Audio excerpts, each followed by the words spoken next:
Armored Core 6 is a mission-based game, which means we can't go around ranking areas and hub worlds like we used to. There's some absolute bangers in this campaign though, with, what I'm sure most can agree, some of the most memorable moments from all of From Software's near-flawless catalog. These are my picks for the best 5 missions in the entirety of Armored Core 6, and there's a lot of missions in this game, so maybe I would have done better with 10. Nevertheless, I did manage to whittle down the masses to a meager 5 picks. While I did try to be as objective as possible, you may disagree, and that's fine. This is just the conclusion I came to based on the values I place on video games myself. So, without further ado, let's get on to number 5.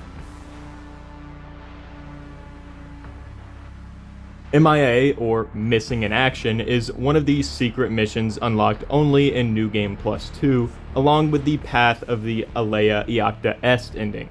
All Mine directs you to finish off the remnants of the Arquebus Corporation and the tunnels beneath Rubicon. They've been trudging through the corridors in a desperate attempt to secure the relics left behind during the first coral collapse. Upon reaching them, you'll find the tunnels in flames, the hellish aftermath of their conquests. The troops are run down and drained of morale, hardly putting up a fight against some rogue AC that comes barging in. You slice through their forces like it's nothing. What's really striking about this mission is the dialogue and reactions from the enemy forces, and I'd say this room here is the best example. AC, ID unknown. This is hell. We're in hell.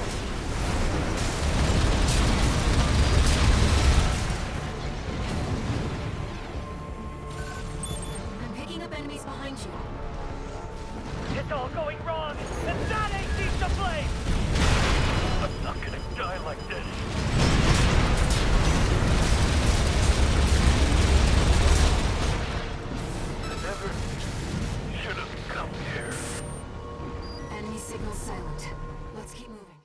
It's an effective display of the horrors of war and how they affect the human psyche.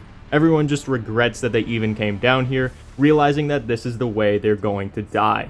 It forces the player to ask the question if all this is really worth it. As powerful and valuable as the coral really is, does it really equate to so much death and suffering? I wish that there would have been more moments like this throughout the campaign, especially since the story ended up being more fantastical towards the end. I still love this game to death, but I wonder if a more gritty, down-to-earth approach would have been better. A great mission in any single-player action game should include all the highlights of the game's features. In Armored Core 6's case, that's high-octane action, big set pieces, dramatic story moments, and memorable boss battles. Attack the Old Spaceport has all of that, and what's great is that it isn't the only mission that does. Here, you're tasked with taking out the PCA stronghold. In the process, you destroy several of their warships both on the ground and in the air, as well as carve through all sorts of enemy craft. The level itself is pretty big, with the superstructure of the spaceport looming over you, and the ice fields of Rubicon glittering under a scarlet burning sky. It has all the action you could want out of an Armored Core mission, and on top of that, there's a great boss battle at the end with 2 elite PCA craft, and our good pal Rusty's even there to join in on the fun. Once the bosses are dead and the spaceport is in ruins, the Ice Worm is revealed, unleashing a powerful new threat upon the corporations, the likes of which have never been seen before. It's a thrilling mission with all the right beats, and epically sets up the climactic end to Chapter 3. After making some preparations to deal with the Ice Worm, the corporations join forces in an operation to actually take down this mechanized beast. Vital figures from each faction are here to spearhead the mission, except the Liberation Front, and we join them, charging headfirst into the maw of the Ice Worm. While this mission may just be a glorified boss battle and a gimmick boss at that, it still manages to deliver all the adrenaline and high-stakes tension that other missions do, and perhaps in the most effective way. You must time your attacks against the Ice Worm shields perfectly in order for Rusty to charge the cannon in the distance and strike at its weak point. Once it's crippled, you only have a short window of time to rush in and throw everything you have at it, then the shields go back up and it's back to bobbing and weaving through its attacks. If I was judging these missions purely by hype and spectacle alone, then this would be certainly at the top of the list, as there is simply no other mission in the whole game that is this exciting. The mechanics, the cooperation between opposing forces, the dialogue, and the stakes we're dealing with all combine to make one of, in my opinion, the best moments from all of From Software's games. There is, however, more than just glorious boss battles and jaw-dropping spectacle that goes into this game, so here are my picks for numbers 1 and 2. There's a lot of variety to be had in Armored Core 6, traversing giant set pieces, shredding through enemy forces, big bosses, etc, etc. Operation Wall Climber has it all, doing a great service to the game by really spicing up the shorter and more repetitive missions of Chapter 1 with a climactic midpoint that sort of brings everything together. When I played this mission for the first time, I thought, this is what Armored Core is all about. It's an event that's really built up by all the characters and factions, it being the first big undertaking for the player. In previous missions, the characters of other factions reference the Wall, the Rubicon Liberation Front's main stronghold in this area. Some even taunt you about having to watch the invasion from the sidelines since you're an independent and all. However, the Vespers see something of value in you. They want you to assist with a mission the corporations are calling Operation Wall Climber. This is V2 Snell, leader of the Vesper 2nd Squad. I will chair the briefing for this mission. This is an operation of my own design. Consider it a privilege to be called to participate.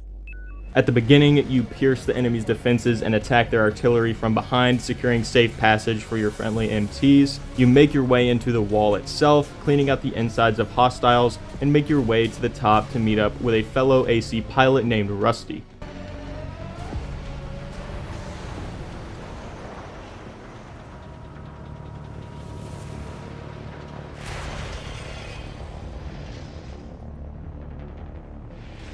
Must be Raven.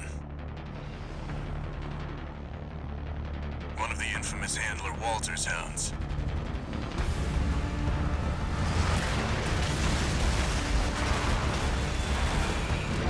Interesting. You ready to climb the wall?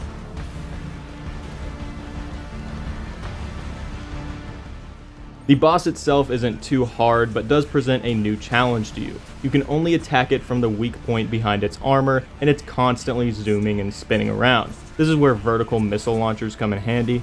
Rusty will draw the Juggernaut's attention while you hit it from the back, and in a surprise, Rusty has to leave midway through the fight to impede the oncoming enemy reinforcements, so you're left to finish the job alone. And once you do, you've surpassed all the higher-ups' expectations of you, and the mission is complete. While it isn't the most exciting mission, there are some interesting story beats, like when Rusty reveals that the corporations were planning for this to be a suicide mission for you, yet you beat the odds and prove them wrong. While these are allegedly the 5 best missions in Armored Core 6, there are some great runner-ups. Reach the Coral Convergence has all the qualities of being the literal best mission in the game, but I feel like the narrative moments of the one I picked over it are just simply more important, and the gameplay of both missions are pretty on par with each other, so it just comes down to each mission's spot in the overall story. There's a ton of bangers in the early game. Attack the Dam Complex is certainly one of them. It's a larger mission with allied ACs, tons of enemies to kill, mini-bosses, a great set piece, an AC fight at the end, and a New Game Plus playthroughs even let you change the outcome of the mission. So it's pretty cool too.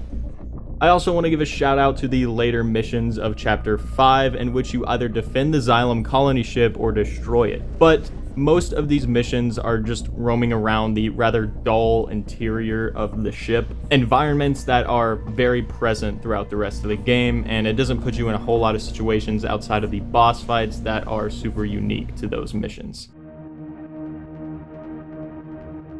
This is possibly the most important mission in the game, at least for the plot, as it's when you're introduced to Air, the Rubiconian, who becomes your obligatory Soulsborne waifu for this game.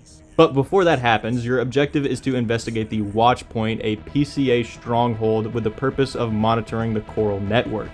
Yet again, you have to tear your way through some enemies, but once you reach a certain point, you come face to face with a fellow AC. You're incorrigible, Handler Walter. How many of your dogs must I kill before you learn? And the story of Armored Core 6 truly begins. It's when everything gets turned on its head. Your loyalty and trust in Handler Walter is questioned, and you're faced with a pretty difficult fight that tests your playstyle and build. After you kill this guy, the path forward is opened. Walter directs you to destroy the device at the center of the watch point, and when you do, a volatile wave of coral bursts forth and contact is made. While you're blindsided by this, an autonomous PCA craft, Alteus, descends upon the watch point to intercept you, and you're forced to engage it in combat. It's the classic early game skill/build check, and most likely you will change the way you play the game after this fight. While I found it hard and unfair on my first playthrough, subsequent playthroughs made me appreciate it a lot more, and it's probably my favorite boss in the game now. The boss is basically a Gundam and has this giant rig that spews out thousands of missiles at a time. You have to be fast in order to effectively dodge them and get in some damage. The speed of the fight, in conjunction with the spectacle of the boss and the entrancing yet adrenaline-pumping soundtrack, is high-action gaming at its best. When it's all said and done, the sky burns with tidal waves of coral, and you realize that this war is about something more than just money or power.